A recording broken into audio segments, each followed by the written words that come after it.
Kreu i shtetit Bajram Begaj në mesazhin e fundvitit e vënë theksin tek kujdesi për brezin e ri dhe investimi tek fëmijët. Kujdesi për brezin e ri nuk është thjesht një ndjenjë, por është zgjedhje e mençur për të ardhmen.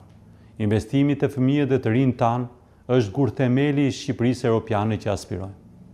Shqiptarët kanë treguar se dija, përkushtimi dhe puna e ndershme janë forca jonë më e madhe. Sa i përket asaj çfarë bëri vendi në vitin që po lëm pas, Begaj thekson hapa drejt integrimit të Shqipërisë në Bashkimin Evropian. Viti që po mbyllet ishte një vit përpjekjesh dhe sfidash, ku Shqipëria dëshmoi sërish vullnetin për të ecur përpara. Kemi ende punë për të ngushtuar pavarësitë dhe për të forcuar besimin tek institucionet.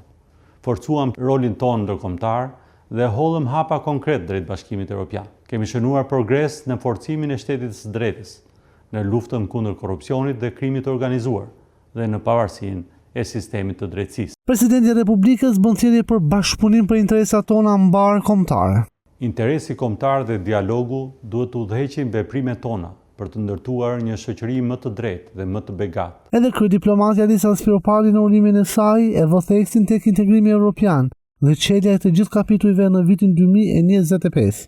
Mbyllim një vit që solli për Shqipëri sfida, por edhe lajme shumë të mira. Më i miri nga cilët, padyshim ishte hapja me sukses e të gjithë grup kapitujve në vetëm 13 muaj.